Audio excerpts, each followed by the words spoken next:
Good morning, everybody. Welcome to the latest edition of Miami Hurricanes Talk with Danny, presented by Spotify. My guest this week is a man in Virginia that needs very little introduction. He was the Sportscaster of the Year twice in Virginia, 2019 and 2023. Mike Burnop is the longtime analyst for Virginia Tech. I think it's his 46th year doing this. I think it's 43rd, actually. Yeah. Long time ago. 43rd. Incredible run, Mike. Incredible run. People in Virginia know who this man is. I think you graduated Roanoke Catholic, if I'm not mistaken. I did, sure did. Graduated, had a class of 40 people, my, Wow. my graduating class. Wow, it's a long time, long time. Uh, yeah, the thing I looked at, Mike, very interesting. Graduate of Virginia Tech, master's degree. Uh, Here you go. Here I go. You're one of the few sportscasters in the country that call as an analyst of both football and basketball. How'd you get started with basketball? Well, first of all, I'm amphibious, you see, so that makes a difference. No, what happened actually was we were doing football with Bill Roth for so many years, and then we had a guy that was doing basketball, and he couldn't do all the games, and so then I filled in and subbed for him a couple times. And then finally, I don't know when it was, late 90s or something, he decided he didn't want to do it anymore or couldn't, too many conflicts. And the people came to us and said, hey, do you think you could do basketball too? And I said, yeah, I mean, I love basketball, played in high school. Could have went to a small college probably and played football and basketball, but I chose not to. So yeah, I loved it. And that's how kind of how it got started. He said, you guys got great chemistry with Bill Roth in football. Why don't you carry it over and do basketball too? So that's kind of how it got started. Wow, been a long time. How many years have you done basketball? Same amount of time? Not quite. It was probably late 90s, So so you're not looking quite. around the around the 30 year range. Yeah, yeah, sure enough.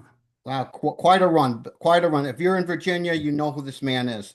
But anyway, last weekend's FSU very rough outing for the Hokies. Um, 34-14, Florida State won in Tallahassee. Um, Kyron Drones, tell us about him. 10 for 18, 125 yards, had a touchdown and had an interception. But he also rushed for 79 yards, which was a big deal. But he did fumble once, and he also had two touchdowns, one rushing, one passing. Tell us about him. Well, it was an interesting game to say the least because both teams only had 8 possessions, which is almost unheard of these days. Wow. Neither team punted, so it was just kind of an Yeah. odd, crazy game. And so Kyron had 2 turnovers, the one interception early when he was trying to get the ball down to the end zone and the receiver slipped Oh, and it was an easy interception. And then he fumbled later on a key third down run. And so that's 2 possessions, right? And then you lost it on downs for 2 possessions. And so you scored on a couple possessions. So, I mean, it doesn't take long to figure it out. They didn't have a lot of chances. There were a lot of long drives, a lot of penalties by both teams. Neither team punted, which is crazy in this day and yeah. time. Oh, yeah. And so, yeah, I mean, he's been up and down. I think the running game has been there, but his passing, he had 76 yards, I think, against Louisville. Didn't have that many against Florida State. I think it's a combination of putting the pressure on him by blitzing him. He gets a little uncomfortable in the pocket. And, a lot of times he'll just try to scramble and get himself out of trouble. That's part of it. The receivers aren't getting great separation. That's part of it. And so, yeah, it's just been a little bit of everything. I mean, your quarterback, as you know, gets all the blame and all the credit, right? Yep. But there's obviously other factors involved in it. The offensive Yep. line has been kind of banged up, but fortunately, they've been together now, the starting same group about 5 games in a row, which that's been a real plus. Yeah, Jeffrey Overton, 3 carries for 15. But the one that really impressed me was a guy named Marcellus Hawkins, 12 carries, 101 yards. And also Terry and Stewart had 8 more carries for 43 yards. That duel, it looked pretty good last week to an extent. Yeah, the Hawkins, the Hawk, he's pretty daggone good. He's a transfer that came in, and he's got a low center of gravity. He can make all the cuts and spin moves, and he does great yards after contact, and he's been really solid. Not a lot of people have had success run the ball against Florida State, but the Hokies had a good day against them in that regard. He did, Drones did, and then obviously the bully they call him is Terry Stewart, and Yeah. so. I think all those guys give a different element. They all have a different skill set. but any one of them can get loose on any day, and that's been a plus. Yeah, look at Arian Green, 39 yards reception. Cameron Sullivan had another 22. Total offense, 363, 125 rushing, 6.2 yards play, 20 first downs, 8 for 12 on third downs, and 59 total plays. This day and age, you see people go 70, 80 plays. Yeah, yeah. I mean, it could have been one of those games, but just you get those possessions where you lose that turnover battle. It's going to cost you. And then they couldn't finish up a couple fourth downs, but they were really good on third downs, just like Florida State was. And Florida State had some big plays. They missed the field goal, and then they scored, I think, on every possession the rest of the way till the end of the game. Oh, yeah. The Uh, field goals, but they couldn't stop them. No, no. Yeah, Corey, here's a guy that got me. Corey Heisman, if I spelled the name right, I hope I didn't butcher it. Yeah, Five Cody tackles, Hodgson. 4 assisted, half a tackle for loss. Spencer, 5 tackles, another half tackle for loss, but they gave up 431 yards, and they were 7-11 on third down. Florida State ran 71 total plays. Yeah, 71. yeah. I mean, you're not going to win that way when you give up third down conversions like that. Oh yeah, it's really hard. It's difficult to say the least, especially when you lose the turnover battle. But Tommy Castellanos, it was interesting. He played pretty well in that game, and they got a lot of weapons. And the Hokies had kind of taken care of him when he was at Boston College 2 years in a row. The Hokies beat up on Boston College when he was the quarterback, but Yes. it's a big difference when he's got a few more weapons. And I thought Tommy played well in the game, and they had some big runs and big playmakers. Yeah, senior day in Blacksburg. We'll get to James Franklin in a minute. How is Virginia Tech prepping to deal with Carson Beck in the Miami office, knowing Miami has a lot? Will have a lot to play for in this game. They do, and they need style points, right? So if they get a chance to run it up, I think they will. It's going to be a weird kind of day because it's only the second. It's weird, so weird. We've only had one noon game all year, Wow. and you play Florida State at night. We kept thinking this game is going to be a night game because Miami, Virginia Tech, big rivalry, but they put it on at noon. And so it's going to be senior day, emotional day, obviously, in that regard, with everything that's gone on this year with the firing of Coach Pry and Coach Montgomery taking over as an interim coach. And, yesterday James Franklin gets named as the new head coach. I Yeah. mean, there's a lot going on around here in Blacksburg. Yeah. And so I hope the mindset of this team is good. I think it will be for the last two games. But the Hokies are out of bowl contention. And so the only thing they can do is be a spoiler, right? You Yeah. got Miami ranked, and you got Virginia that's ranked, your big rivalry. And those are your last two games. Yeah. What's the most intriguing one-on-one matchup we'll see in this game? The key one-on-one matchups. Yeah. Yeah. What is the most intriguing? Oh, I think if the Hokies can slow down Beck. He's such a good quarterback, got such good weapons. That's going to be a real key. And then can Drones, get the ball down the field? They got to throw the ball for more than 125 yards to be able to win. There's no doubt about that. Yeah. And I looked at, and of course, the revenge factor from last year at Hard Rock when they came here. We all know what happened there Did at the end. you think that was a catch? Oh yeah. Oh yeah. I don't know. I don't know. I mean, some will tell you yes. Other and are they still talking about that today going into this game? What is that the No, mindset of this team? they don't talk about it. I mean, that could have changed the whole season yesterday for Brent Pry and the Hokies because the knack was the kick was you could never win a big game, and that was a huge game on the road.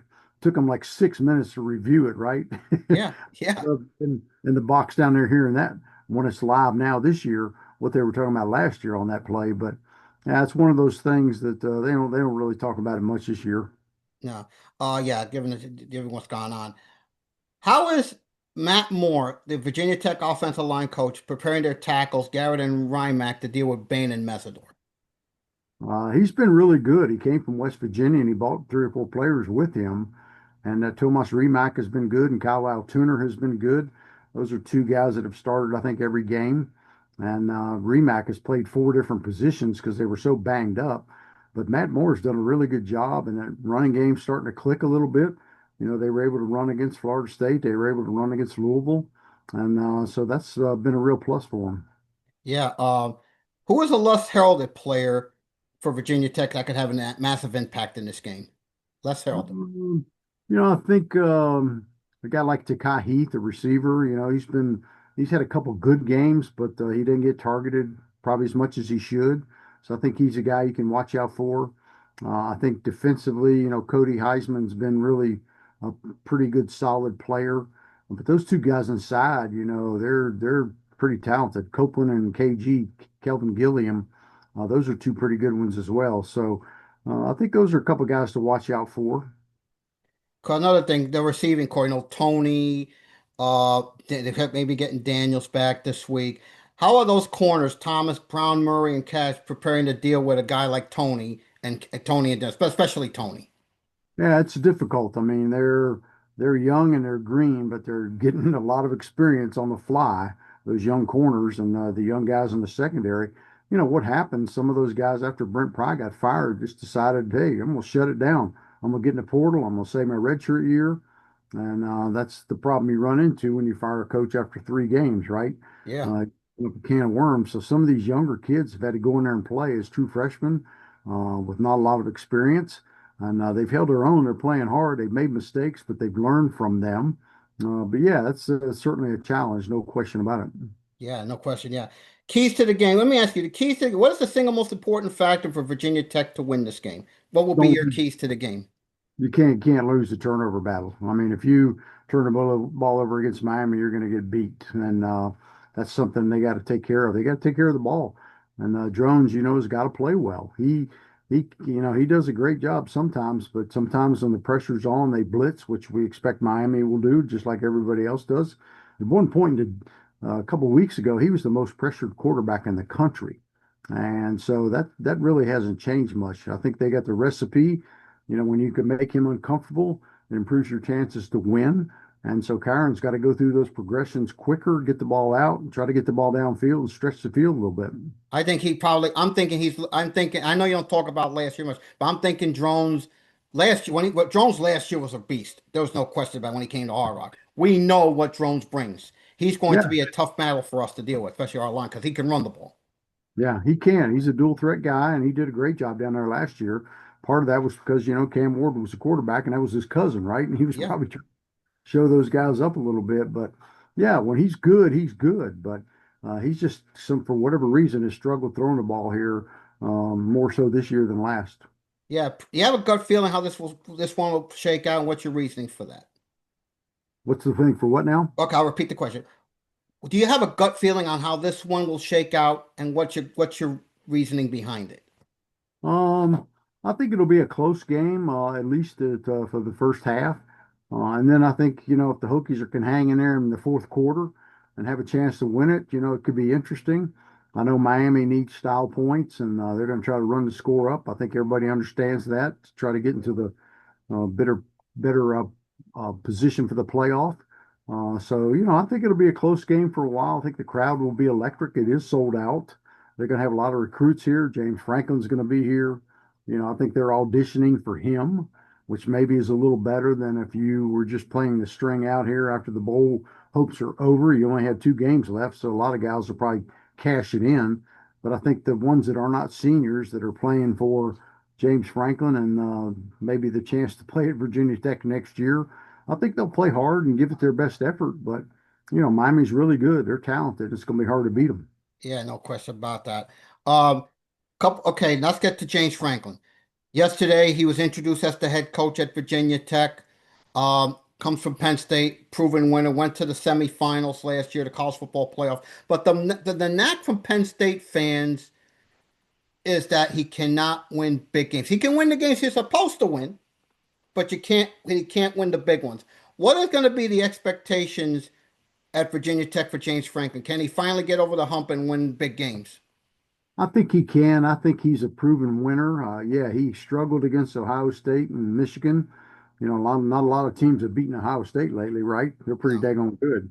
Yeah. And yeah, he did. And but I think at Virginia Tech, when you look at the ACC, to me, it's almost kind of wide open. Oh yeah. Nobody want to take it.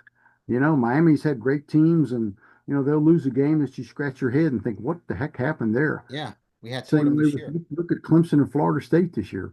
I mean, Florida State beats Alabama. Clemson goes out and they're supposed to be in the national championship game with Cade Klubnik and da da da da.